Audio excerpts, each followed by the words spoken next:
So pagkalabas na, anong sinabi niya sa'yo? Anong sinabi mo sa kanya? Di ba sabi ko sa'yo muna lang sa dentist siya, ang ganyan. Hindi na nga ako nangungulit, mas hindi ako imbitado sa party. So, pag hindi ako imbitado, talaga nagwawala ako.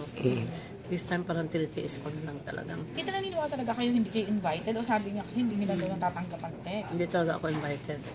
Hindi talaga. Kasi before, 1 month before, kasama ko sa planning eh. Kung saan ang party, kung what do you think sa venue, what do you think, sinabitahin ko. This time hindi ako involved. Talaga as in out. Kaya, that was the time na tinext ko talaga sa tinetext. Hindi niyo natanggap. Eh sabi ni Jimmy, hindi natanggap natin ang text mo. Bilang black off niya ako sa maski tinext ko sa Globe, talagang wala. Tinetext, pag mag-dial ka, imbis mag-ring ng one time, tapos busy. Black off na yun, di ba? Sabi niya, hindi raw. Sinungaling siya. Wait, what happened to Rupa somehow?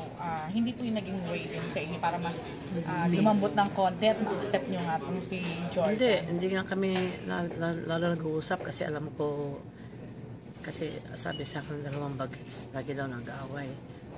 Diladaan ko na lang sa dasal. Kasi sabi ko, ayaw ko na siyang tulad dati na minamura. Parang natakot din ako kasi sabi sa akin doktor, baka daw sa stress daw ni Rupa, walang pahinga. Tapos sabi sa akin ng mga bata, hanggang madaling araw, may kausap siya ng yung tungkol sa business niya, nagre-recruit, kasi ang kanya kasi mga under her, meron din sa abroad. So ibang oras doon, kausap naman niya madaling araw sa atin. Kaya sabi ko nga sa kanya, ba't mo tigilan na lang yung business mo, balikan na lang sa showbiz kasi at least ang showbiz, ang trabaho mo up to like this lang, tas tulog ka na listuhan talaga. Kasi ang dream niya maging daw siya, anong position niyo na 5 million a month daw, ang kikitain daw niya. Parang sabi ko, huwag ka masyadong mangarap kasi masama yan sa iyo, sabi ko sa kanya.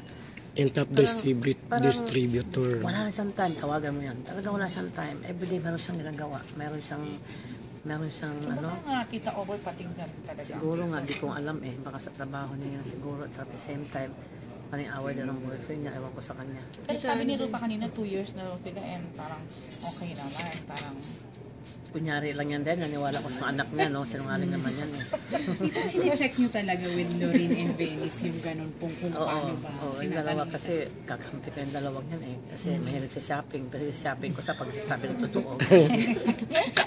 inong pagsuhol.